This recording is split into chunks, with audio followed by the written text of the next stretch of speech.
So guys आज है हमारे चैलेंज का डे 22 और आज मैंने श्री सीमेंट में टीसीएस में और निफ्टी में बहुत ही बढ़िया तरीके से ना एंट्री ली थी।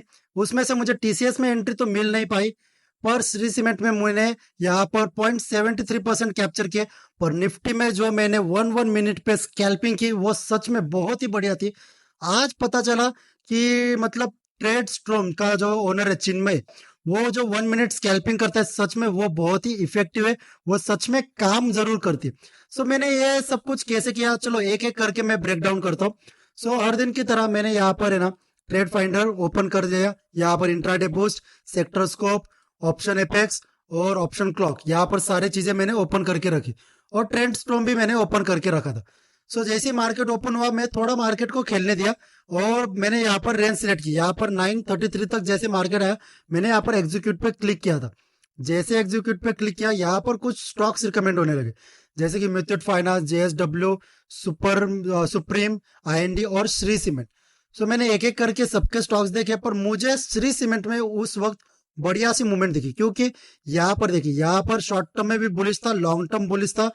यहाँ पर मतलब मोमेंटम भी बुलिश है, राइजिंग स्ट्रक्चर था, ट्रेंड भी स्ट्रांग था और कोई रिवर्सल एक्सपेक्टेड नहीं था। सो जैसे मैंने यहाँ पर श्री सीमेंट ओपन किया, यहाँ पर मुझे क्लियरली शो हुआ कि श्री सीमेंट ने यहाँ पर प्रीवियस बहुत ही मतलब डे हाई को यहाँ पर ब्रेक किया और फिर थोड़ा सा मतलब रिट्रेस करके अब फिर से ऊपर जाने की कोशिश कर रहा था। सो मैंने यहाँ पर मेरी नजर बनाए रखी। जैसे यहाँ पर 945 की कैंडल यहाँ पर है ना थोड़ा टाइम स्पेंड किया 945 की कैंडल ने, और जैसे जैसे कैंडल क्लोज होने का टाइम आया, 945 की कैंडल जैसे क्लोज होने का टाइम आया था, सो यहाँ पर एक थोड़ी सी मूवमेंट यहाँ पर दिखाई दी ऊपर की तरफ।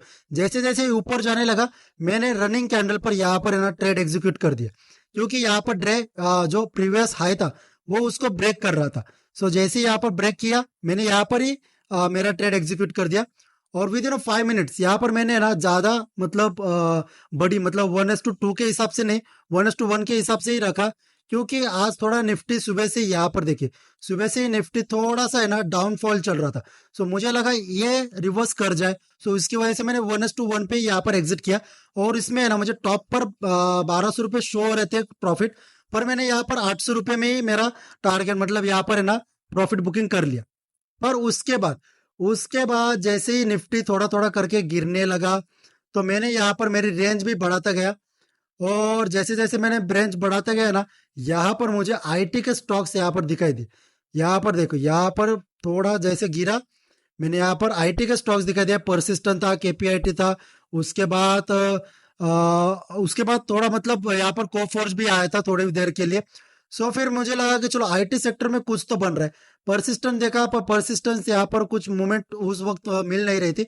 सो मैंने ट्रेड फाइंडर में यहाँ पर गया तो देखा तो आईटी सेक्टर सबसे ज्यादा टॉप पर गिर रहा था। यहाँ पर देखिए यहाँ पर है ना अभी आईटी सेक्टर यहाँ पर है, पर उस वक्त टॉप पर गिर रहा था सुबह। तो जैसे आईटी सेक्टर में गया तो आईटी सेक्टर में मुझे सबसे टॉप पर टीसीएस दिखाई दिया था। तो जैसे मैंने टीसीएस पर क्लिक किया, टीसीएस में यहाँ पर देखिए यहाँ पर एक बढ़िया सी मुझे है ना मूवमेंट यहाँ पर दिखाई दी। यहाँ पर नीचे से बायर्स भी खींच रहे थे और ऊपर से यहाँ पर सेलर भी खींच रहे थे। सो यहाँ पर ड्रैगन फ्लाई डोजी भी बनी और ग्रेवेट डोजी भी बनी। सो यहाँ पर एक तो चीज कंफर्म होगी कि अगर यहाँ पर एक साइड मूवमेंट अगर कहीं पर मिली तो उस साइड पर मुझे बहुत बढ़िया मतलब एक मूवमेंट मिल जाएगी। सो यहाँ 955 की कैंडल ने ना नीचे की तरफ बहुत अच्छा ब्रेकआउट दिया। सो जैसे यहाँ पर ब्रेकआउट दिया मैंने यहाँ पर एंट्री नहीं ली, क्योंकि मैं कंफर्म होना चाहता था कि ये ब्रेकआउट सच में रियल है या फेक है। सो जो 10 बजे की कैंडल थी ना वो ऊपर गई, देखो यहाँ पर कितनी बड़ी विक बनी, तो उस वक्त ये ऊपर गई थी और बहुत ही ऊपर जाकर फिर यहाँ पर है ना यहाँ पर थोड़ा सा टाइम उसने स्पेंड किया।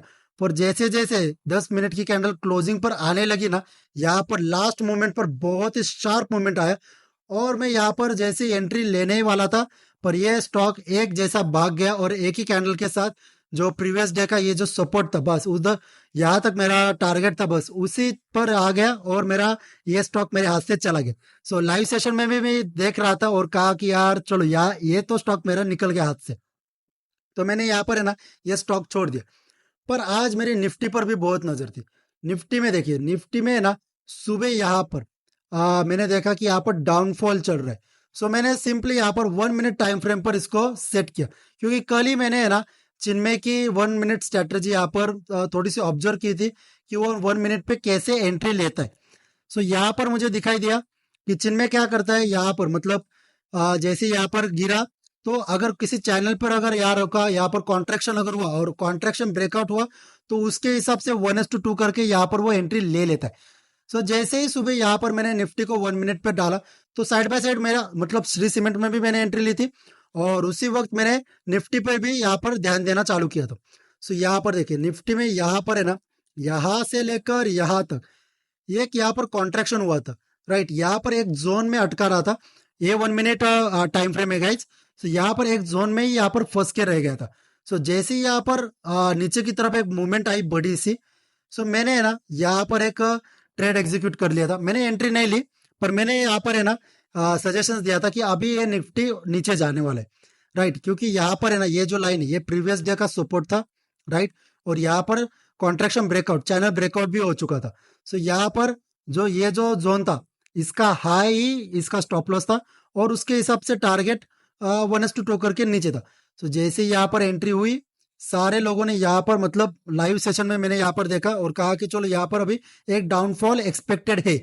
सो ये जैसे ही कहा यहाँ से एक डाउनफॉल आया, शार्प डाउनफॉल आया और यहाँ से कम नीचे तक 75 पॉइंट्स की यहाँ पर मूवमेंट हमने कैप्चर की 1 मिनट स्कैल्पिंग करके और यहाँ पर प्रीमियम सीधा डबल हो गए।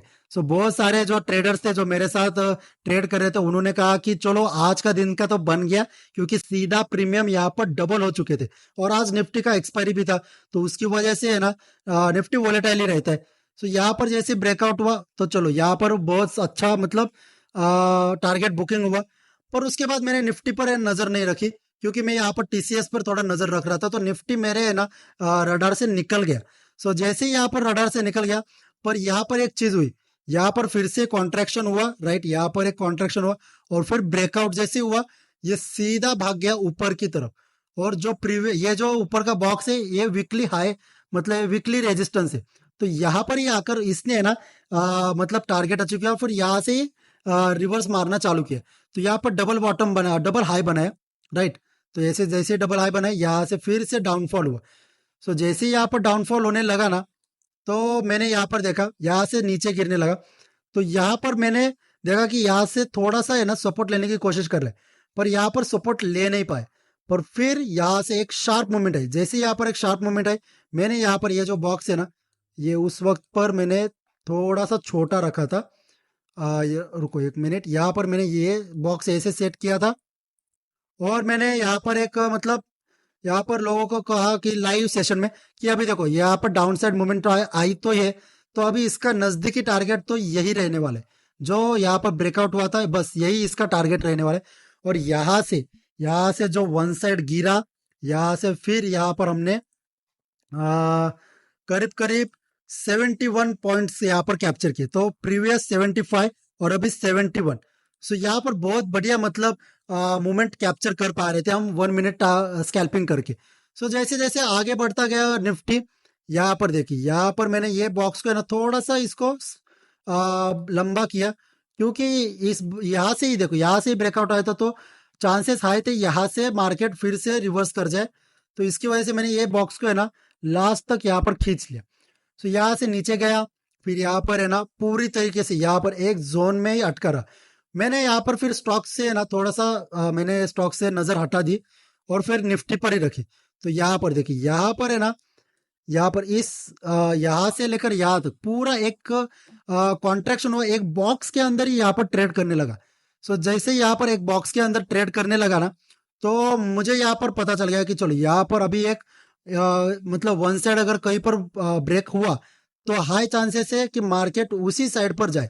सो ये जो बॉक्स था ये भी मैंने मार्क करके रखा था और ये जो स्कैल्पिंग है मैंने ये ना ट्रेड फाइंडर को यूज करके इसको इस्तेमाल किया। यहाँ पर जैसे मैं ऑप्शन क्लॉक पे आया और यहाँ पर उस वक्त मुझे दिखाई दे रहा था कि 24,700 पे सबसे ज्यादा बेयर्स बैठ मतलब बुल्स बैठे थे, सॉरी बेयर्स ने बुल्स बैठे थे।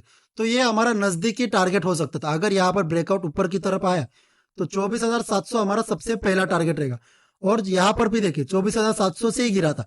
सो ये जो बॉक्स था ये बहुत इंपॉर्टेंट था।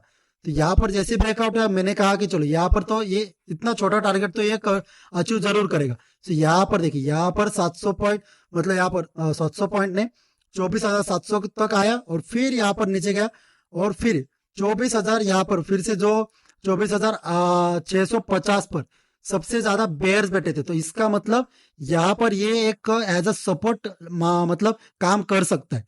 सो 24,700 पे मैंने एक लाइन भी मार्क कर दी। सो जैसे ही यहाँ पर आया 24,650 पर यहाँ पर इसने सपोर्ट लिया, फिर से ऊपर गया और फिर नीचे गया।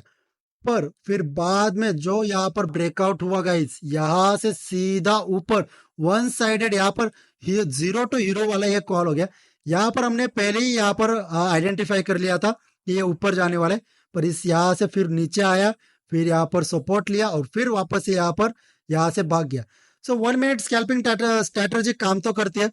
अगर हम इसको है ना ट्रेड फाइंडर से अगर यूज करेंगे ना, तो ये सच में बहुत ही बढ़िया तरीके से है ना आपको है ना टारगेट्स अचीव कर आप, मतलब आप यहाँ पर टारगेट्स अचीव कर पाओगे। सो आज के दिन है ना श्री सीमेंट में मैंने यहाँ पर 0.73% कैप्चर किया। टीसीएस हाथ से निकल गया तो उसका कोई मतलब थोड़ा गम तो हुआ, पर ठीक है चलेगा। पर निफ्टी में स्कैल्पिंग कर करके मतलब इतना बढ़िया सा मतलब ट्रेड यहाँ पर मिल गए ना, बहुत ही मतलब आज का दिन यहाँ पर बहुत ही बढ़िया शानदार रहा। सो आज डे 22 है और डे 22 में तो बहुत बढ़िया सा हमने है ना निफ्टी में ट्रेड लिए, स्टॉक्स में भी ट्रेड लिया। यहाँ पर और एक चीज मैं बताना चाहता हूँ, जैसे यहाँ पर ट्रेड स्टॉप में है ना एक बार यहाँ पर आईआरबी करके भी एक स्टॉक को रिकमेंड हुआ था। तो मैंने जैसे आईआरबी को देखा, यहाँ पर देखिए यहाँ पर है ना इस जोन को ये एक ही जोन के अंदर यहाँ पर ट्रेड किया था और यहाँ पर ब्रेकआउट जैसे हुआ।